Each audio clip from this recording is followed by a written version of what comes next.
Hey Surthrivers, it's Robbie, one of your 2025 HIVstopswithme.org spokesmodels, sounding the alarm on our March question of the month.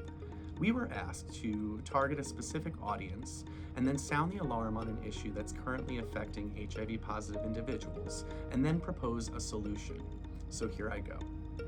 Lobbyists, lawmakers, lawyers, politicians, and anyone with legal power.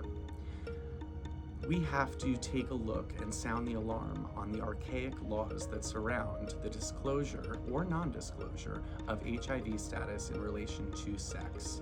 And then I propose the solution be that we take a look at the states that no longer have any laws that make non-disclosure of HIV a crime. States like Arizona, Connecticut, Hawaii, Maine, New Mexico, and Washington, D.C. should serve as inspiration for us because they have now changed the laws that surround the non-disclosure of HIV and have made the non-disclosure of HIV not a crime. There are still 13 states in which it is illegal or even a felony to not disclose your HIV status. And I believe that so much of this is gray space and a case-by-case basis. And let's chat a little bit further about this. I'm not talking or condoning that we don't disclose our status. I'm not talking about that or condoning that. What I am doing is making sure that we're putting a spotlight on the archaic laws that were created and are still perpetuating stigma around HIV-positive people. Now, these laws were created during a time when the efficacy of medication was not rendering HIV-positive individuals as undetectable or untransmittable. So we need to take a look.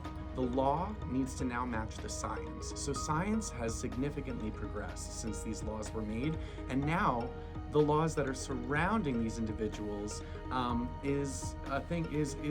it needs updating, right?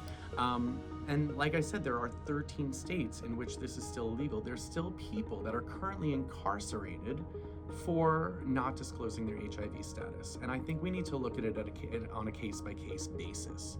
One of the things that I'd like to speak about is the people that I'm not referring to. There are people that are actively trying to spread HIV, and there's even people in the community called bug chasers that are actively trying to get HIV.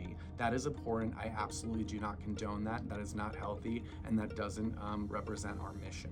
However, I do believe that people's HIV status has been weaponized socially, and then they find themselves in hot water.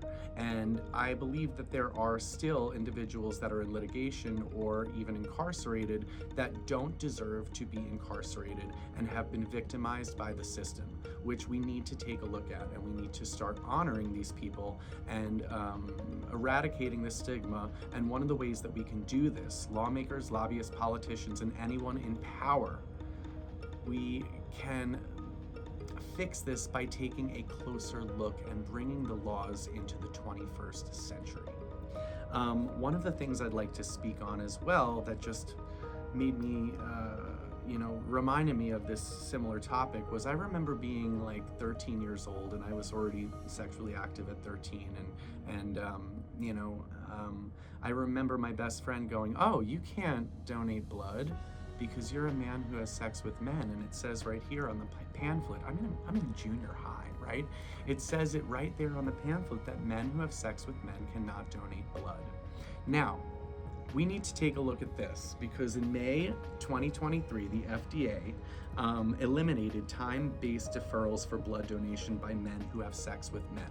So basically, there were lobbyists and people who wanted to bring this up in government and create change because they realized that the laws surrounding people who wanted to donate blood were archaic or helping to perpetuate a stigma against the HIV positive or LGBTQIA community. And I want to look at the May 11th ruling as a point of inspiration because it shows that we can, when we lobby and when we're able to bring change forward, we can collectively change these laws and reduce the stigmatization of HIV positive people. I don't think anybody deserves to rot in a jail cell for not disclosing their HIV status, especially during a time where maybe that person is undetectable and untransmittable. If an individual is undetectable and untransmittable, they can't transmit the HIV virus to their sexual partner, regardless if it's protected sex or not. Now, of course, I condone and celebrate condoms during sex and safe sex practices. However, let's call it how it is. We are all human, and accidents happen and things happen, and it's a case-by-case basis. So in no way am I condoning that we not disclose our status. I'm just saying that we have to take a closer look at the laws that are perpetuating stigma. And I want to thank you for taking a listen. I have a ton of information regarding, public litigation that's actively happening against HIV-positive individuals and their non-disclosure. And I will continue to do the research and find somebody who is a lawmaker, lobbyist, politician, or somebody who understands the law, and figure out how we can begin to change these laws, and in doing so, eradicate stigma surrounding HIV-positive people. Thank you so much.